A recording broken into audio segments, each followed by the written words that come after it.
নমস্কার, আমি ঈশান চক্রবর্তী। আমি যাদবপুর ইউনিভার্সিটি ডিপার্টমেন্ট অফ ইংলিশে সহকারী অধ্যাপক হিসেবে কর্মরত। আমি নিজে একজন দৃষ্টি প্রতিবন্ধী মানুষ এবং আংশিকভাবে শ্রবণ প্রতিবন্ধী মানুষ। আজকে একটি সলিউশনের কথা আমি বলতে চাই। বিশেষত যারা আমরা দৃষ্টি প্রতিবন্ধী মানুষ, যারা আমরা বাংলা ভাষায় দীর্ঘ লেখা লিখতে চাই কিন্তু লিখতে পারি না, কারণ বাংলা ভাষায় বাংলা কিবোর্ড ইউজ করে ফোনে বা ল্যাপটপে দীর্ঘ লেখা একটুখানি অসুবিধার হয়। তো তার জন্য একটা ওয়ে আউট আছে, একটা পথ আছে। অনেক সময় রোমান স্ক্রিপ্ট ব্যবহার করে লিখতে অনেকেই স্বাচ্ছন্দ্য বোধ করি আমরা। আমরা যদি আমাদের মোবাইল ফোনের সঙ্গে ইউএসবি দিয়ে একটা এক্সটার্নাল কিবোর্ড অ্যাটাচ করে নিই এবং সেই কোয়েটি কিবোর্ড ব্যবহার করে আমরা যে কোনো একটা চ্যাট বক্স ওপেন করে আমরা যদি একটা দীর্ঘ লেখা, ধরা যাক 1000, 1500, 2000 শব্দের একটা লেখা আমরা পুরোটা রোমান হরফে লিখলাম এবং লেখাটা হয়ে যাবার পর পুরোটা কপি করে পেস্ট করে দিলাম জেমিনাইতে গিয়ে।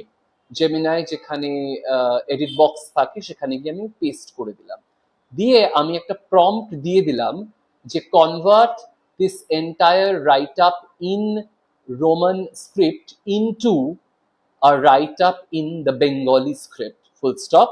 Do not change any word or phrasing. এই প্রম্পটুকু যদি আমি দিয়ে দিই, অর্থাৎ বাংলা ভাষায় এর অর্থ হচ্ছে যে আমি যে লেখাটি দিলাম রোমান হরফে লেখা, সেটাকে বাংলা হরফে নিয়ে যাওয়া হোক কোনো শব্দ বা শব্দবন্ধ পরিবর্তন না করে, তাহলে কিন্তু কিছুক্ষণের মধ্যেই কয়েক সেকেন্ডের মধ্যেই পুরো লেখাটা আমার কাছে চলে আসবে বাংলা হরফে। নিশ্চয়ই প্রচুর বাংলা বানানের ভুল থাকতে পারে, কিন্তু একটি গোটা লেখা বাংলা কিবোর্ড ব্যবহার করে, স্পেশালি কম্পিউটারের ক্ষেত্রে অত্যন্ত ডিফিকাল্ট, কারণ অভ্র সেটা অ্যাক্সেসেবল নয়, টকিং সফটওয়্যার দিয়ে সেটা অ্যাক্সেসেবল নয়। ফোনের ক্ষেত্রেও বাংলা কিবোর্ড ইউজ করাটা বেশ ডিফিকাল্ট। রস্বই দীর্ঘই, রস্বউ দীর্ঘ, এগুলো বুঝতে খুবই অসুবিধা হয়।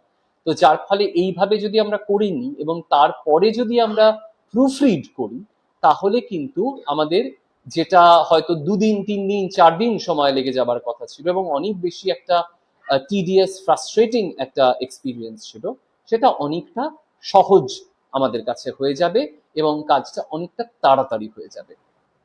একটা কথা বলে রাখা ভালো, গবেষণাপত্র যখন আপনারা রচনা করছেন, যেগুলি মৌলিক গবেষণাপত্র, সেক্ষেত্রে টেম্পোরারি চ্যাট, এটা জেমিনাই, চ্যাট জিপিটি ইত্যাদি অ্যাপের ক্ষেত্রে, এআই এর ক্ষেত্রে পাওয়া যায়, সেটা অন করে নেওয়াটা ভালো।